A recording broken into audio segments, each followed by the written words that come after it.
बिस्मिल्लाहिर्रहमानिर्रहीम अस्सलाम वालेकुम। तो जनाब बहुत ही मज़ेदार सी देगी आलू गोश्त की रेसिपी लेके आई हूँ, वो भी चिकन में। झटपट से तैयार हो जाएगी और खाने वाले पूछते रह जाएंगे कि कैसे बनाई है।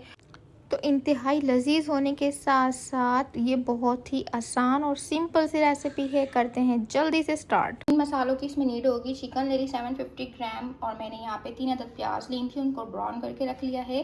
लहसुन अदरक का पेस्ट बना के रख लिया है। दही ले ली है, उसको फेंट के रख लिया है।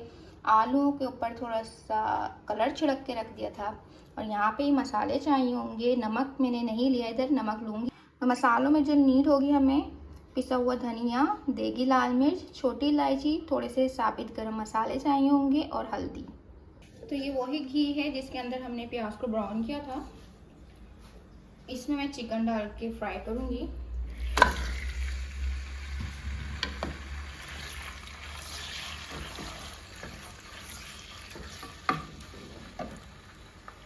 तो चिकन को हमने तेज आंच पे जो है ना फ्राई करना है।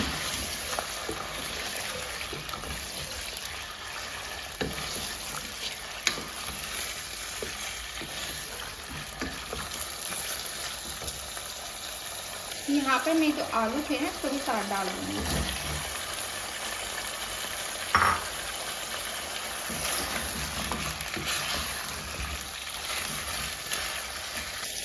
इसकी वजह ये है कि आलूओं के साथ जो है चिकन में भी कलर आ जाएगा और जो आलू है ना अपने अंदर कलर को एब्जॉर्ब कर लेंगे। तो अब इसको 2 से 3 मिनट हो गए हैं, ज़्यादा मैं इसको फ्राई नहीं करना है। इसके अंदर मैं डाल दूँगी लहसुन अदरक का पेस्ट।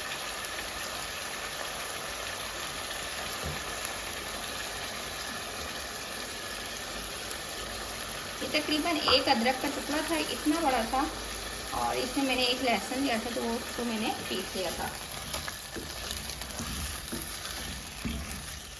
बस इतनी देर में इसको फ्राई करूँगी कि लहसुन अदरक की जो है स्मेल खत्म हो जाए।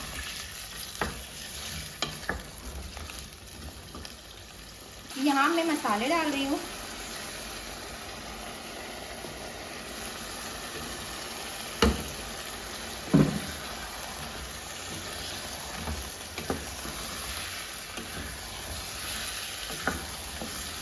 तो अब यहाँ आप इसका कलर देख सकते हैं कितना ज़बरदस्त आ चुका है।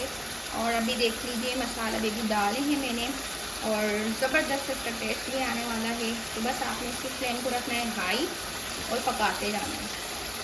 अब यहाँ पर मैं दही भी ऐड करने लगी हूँ। तो ये बहुत ही क्विक बन जाती है क्योंकि चिकन जो है बहुत जल्दी डन हो जाती है।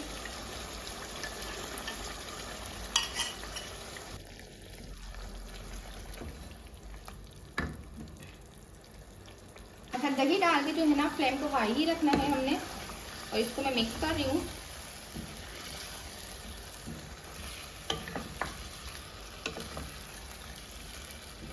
हाई फ्लेम से जो है ना इसका दाना बनता है अच्छा से। जब ये मसाला भूनता जाता है तो इसका दाना बहुत अच्छे से बन रहा होता है। देख लीजिए, इसमें कोई पानी वानी डालने की ज़रूरत नहीं है। हमने भुनाई पहले बहुत अच्छी सी कर ली थी, चिकन की भी, आलू की भी और मसालों की भी। तो जनाब फ्लेम इसके हमारी हाई है ताकि इसका पानी जो है ड्राई हो जाए तेज़ आंच पे। अच्छा, तो इसकी फ्लेम हाई थी और मैंने जो है ना प्याज को साबित नहीं रखा। इसमें जो है मैं थोड़ा सा ना ब्लेंड करके डालूंगी। थोड़ा सा मुझे स्मूथ सा ना सालन चाहिए तो मैंने थोड़ा सा पानी लेके उसको ब्लेंड कर लिया था, वो मैं इसके अंदर ऐड करूंगी। आप चाहें तो प्याज को क्रश करके भी डाल सकते हैं, ठीक है। तो यहाँ आप देखें कितना ज़बरदस्त स्मूथ सा टेक्सचर आ चुका। हमारी ग्रेवी का अच्छी खासी थिकनेस भी आ चुकी है। तो बस इसको 2-4 मिनट मैंने भूनना है। और अब आपने जितना भी लिक्विड इसको करना हो ना, कौरमे को, सालन को अपने हिसाब से आपने इसको लिक्विड कर लेना है जितना आप शोरबा चाहते हैं। बस इसकी भुनाई देखें, तेज़ आंच में भूनता रहा है, पकता रहा है। तो अब इसको हमने भूनना बिल्कुल भी नहीं है, जस्ट पानी ऐड करना है 2-4 मिनट भून के और फिर ये हमारा रेडी है। इसमें लास्ट में हमने केवड़ा ऐड करना है। आप चाहते हैं तो लास्ट मोमेंट पे इस पर जो है जायफल जवतरी का भी पाउडर पीस के डाल सकते हैं। और यहाँ सालन भुनने की शनाख्त देख लीजिए, बहुत अच्छे से भून गया है। ऑयल ऊपर आ चुका है और कितना रेड रेड सा देख लीजिए ऑयल आ गया है ज़बरदस्त सा। ये हमारा जो है देगी गोश्त जो है आलू गोश्त रेडी होने वाला है बस। तो यहाँ मैं आपको ग्रेवी का टेक्सचर भी दिखाती चलूँ ना।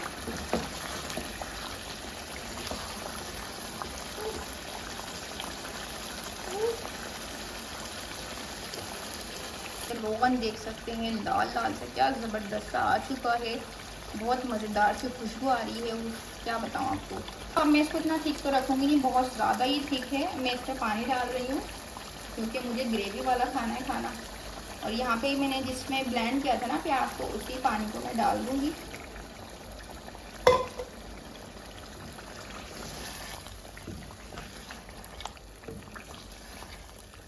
मैंने यहाँ पे देख लीजिए तो पानी डाल दिया है। अब मैं मीडियम फ्लेम पे और अब करके रख दूँगी 5 मिनट के लिए। तो बस अब मैं इसको 5 मिनट पकाऊंगी ताकि जो थोड़ी सी कसर रह गई है चिकन और आलू में वो भी डन हो जाए।